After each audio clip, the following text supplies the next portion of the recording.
बच्चों, आपका स्वागत है आपके अपने चैनल फिजिक्स विद सुमन राठौर में। बच्चों, आज मैं क्या आपको कराने जा रही हूँ, प्रिज्म के आंकिक प्रश्न। इससे पहले वीडियो में आपने क्या किया था, प्रिज्म के डेरिवेशंस किए थे। अब प्रिज्म पे आधारित हम आंकिक प्रश्नों को करेंगे।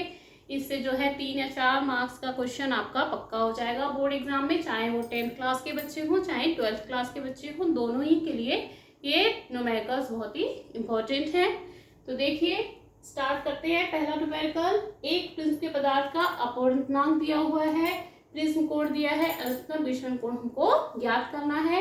तो क्वेश्चंस को मैंने आपको जब भी बताया है, न्यूमेरिकल सॉल्व करें, आप क्वेश्चंस को 2-3 बार स्टडी करें, उसमें क्या क्या गिवन है वो लिखें, क्या पूछा गया है उसको नोट करें, फिर आप देखिए इसमें कौन सा फॉर्मूला लग रहा है उसको आप लगा देंगे तो क्वेश्चन आपका बहुत ही आसानी से सॉल्व हो जाएगा। तो इसमें प्रिज्म का अपवर्तनांक, दैट मीन्स n की वैल्यू दी है कितना, √2, और प्रिज्म कोण a कितना दिया हुआ है, 60 डिग्री। प्रिज्म कोण को किससे लिखते हैं, a से लिखते हैं ना। a की वैल्यू कितनी है, 60 डिग्री। अपवर्तनांक कितना है, √2, और अल्पतम विचलन कोण हमको ज्ञात करना है, यानी कि डेल्टा n की वैल्यू हमको फाइंड आउट करनी है।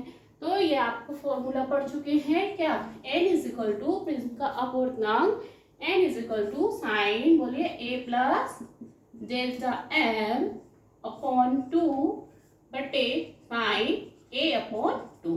ये आपका फॉर्मूला, इसका हम डेरिवेशन कर चुके हैं पिछले आर्टिकल में, पिछले वीडियो में। ये डेरिवेशन, इस फॉर्मूले को आप अप्लाई कर दीजिए और हम डेल्टा m की वैल्यू फाइंड आउट कर लेंगे। देखिए, साइन a की वैल्यू आपकी कितनी दी है, 60 डिग्री, प्लस डेल्टा m की हमें वैल्यू निकालनी है, उसको एज इट इज लिख लीजिएगा। नीचे साइन, ये आपका फिर 60 अपॉन 2 हो जाएगा। तो ये आपका क्या हो जाएगा, sine 60 plus delta m upon 2 upon नीचे कितना आ गया आपका, साइन 30। 60 को 2 से डिवाइड किया, क्या आ गया, साइन 30। अब n की वैल्यू आपकी कितनी दी हुई है, √2। √2 is equal to sine 60 plus delta m upon 2 और साइन 30। इसको हम इस तरह से लिख लें, साइन 30 को इधर ले जाएंगे तो ये आपका क्या हो जाएगा, √2 into sine 30 is equal to sine 60 plus delta m upon 2। Sine 30 की वैल्यू आपको याद होगी कितनी होती है, 1/2। मैथ्स के स्टूडेंट सबको रटी हुई होगी ये वैल्यू। तो ये हो गया 60 प्लस डेल्टा m अपॉन 2। तो इसको आप कैंसिल करेंगे तो ये कितना हो जाएगा, √2। क्यों, क्योंकि आप 2 को लिख सकते हैं √2 इंटू √2। एक √2 इससे कैंसिल हो जाएगा, नीचे एक रह जाएगा, तो ये आपका हो गया 1/√2 is equal to sine 60 plus delta m upon 2। 1/√2 किसकी वैल्यू होती है, साइन 45 डिग्री की। तो ये आप क्या लिख सकते हैं उसको, sine 45 is equal to sine 60 plus delta m upon 2। दोनों तरफ से आप साइन को हटा देंगे तो ये आपका क्या आ जाएगा, 45 degree is equal to 60 plus delta m upon 2। 2 को इधर ले आइएगा तो ये 45 2 जा 90, ये हो गया 90 is equal to 60 plus delta m, या फिर 60 plus delta m is equal to 90। कैसे लिख लीजिए, तो डेल्टा m की वैल्यू कितनी हो जाएगी, 90 माइनस 60 यानी कि 30 डिग्री। तो विचलन कोण आपका कितना आ जाएगा, अधिकतम विचलन कोण 30 डिग्री। ये आपका आंसर हो गया। ये क्वेश्चन आपका 2009 में पूछा गया है, बहुत ही सिंपल है, इजी क्वेश्चन है। ये मेन आपको फॉर्मूला अच्छे से याद होना चाहिए। आई थिंक आपको बहुत अच्छे से क्लियर हो गया होगा। नेक्स्ट क्वेश्चन देखते हैं। नेक्स्ट क्वेश्चन बच्चों देखिए, किसी पदार्थ में लाल, बैंगनी और पीले रंग के प्रकाश के अपवर्तनांक दिए हैं 1.49, 1.59 एंड 1.57। पदार्थ की वर्ण विक्षेपण क्षमता आपको ज्ञात करनी है।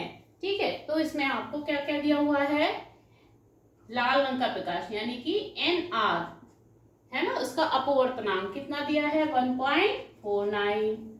फिर लाल के बाद बैगनी NV, वायलेट है, ये कितना है 1.59, और येलो यानी NY, इसकी वैल्यू है आपकी 1.57। 7। आपको क्या ज्ञात करना है, वर्ण विक्षेपण क्षमता यानी कि ओमेगा की वैल्यू फाइंड आउट करनी है। तो वर्ण विक्षेपण क्षमता का फॉर्मूला आप अच्छे से याद कर लीजिए। क्या होता है, वर्ण विक्षेपण क्षमता ओमेगा बराबर, अगर आपको इस तरह से वैल्यूज दी हुई हैं तो आप लगाएंगे क्या, N V minus N R बटे एन वाई माइनस 1। ये फॉर्मूला आपको जो है अप्लाई कर देना है और आपका न्यूमेरिकल बहुत ही जल्दी सॉल्व हो जाएगा। ये क्वेश्चन आपका जो है 2014 में पूछा गया है। ठीक है, तो इम्पोर्टेंट क्वेश्चन है और बहुत ही ईजी है। बस आपको क्या करना है, फॉर्मूले को अच्छे से याद रखना है। वर्ण विक्षेपण क्षमता बराबर एनवी यानी बैंगनी रंग के प्रकाश का अपवर्तनांक माइनस लाल रंग के प्रकाश का अपवर्तनांक बटे पीले रंग के प्रकाश का अपवर्तनांक -1। तो ये वैल्यूज लगाइए फटाफट। एनवी की वैल्यू है 1.59, इसकी है 1.49 और ये 1.57 -1, तो ये कितनी रह गई,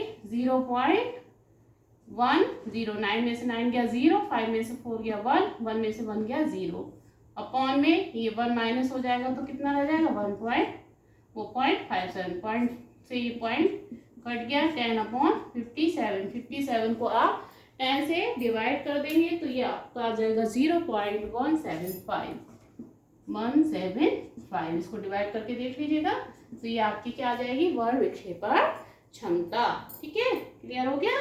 बहुत ही सिंपल है और देखिए बोर्ड एग्जाम में पूछा गया, इंपॉर्टेंट क्वेश्चन है, अच्छे से इसको तैयार करिएगा। नेक्स्ट क्वेश्चन देखते हैं। नेक्स्ट क्वेश्चन देखिए बच्चों, क्या है, 60 डिग्री कोण वाले प्रिज्म का पीले रंग के प्रकाश के लिए न्यूनतम विचलन कोण 30 डिग्री है, आपतन कोण का मान क्या होगा। ठीक, क्वेश्चन को 2-3 बार पढ़ा करिए। 60 डिग्री का कोण है यानी प्रिज्म कोण ए का मान 60 डिग्री है, प्रकाश के लिए न्यूनतम विचलन कोण 30 डिग्री यानी डेल्टा एम का मान 30 डिग्री है, आपतन कोण का मान क्या होगा यानी आई का मान पूछा है। तो क्वेश्चन पढ़िए, उसमें देखिए क्या क्या दिया है, उसको राइट डाउन करिए, फिर देखिए कौन सा फॉर्मूला लगेगा। ठीक, तो हमने पहले लिख लिया प्रिज्म कोण कितना दिया है 60 डिग्री, न्यूनतम विचलन कोण डेल्टा एम कितना दिया है 30 डिग्री, आपतन कोण आई का मान पूछा है। तो प्रिज्म कोण के अपवर्तनांक का सूत्र क्या होता है, n = sin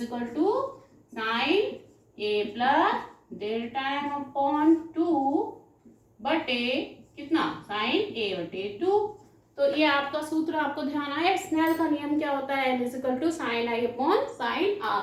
तो i की जगह कितना लिखा है, a plus delta M upon 2, r की जगह क्या लिखा है, a प्लस y2, यानी ये i क्या है, आपतन कोण है। तो इस फॉर्मूले से आपतन कोण कितना हो जाएगा, आपतन कोण I बराबर क्या हो जाएगा, a प्लस डेल्टा एम बटे 2।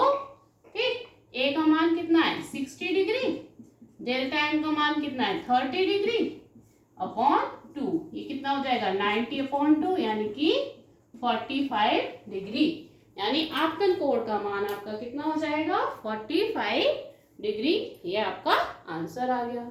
ठीक, अगर अपवर्तन कोण पूछा होता तो ये नीचे वाला होता आर्क a/2।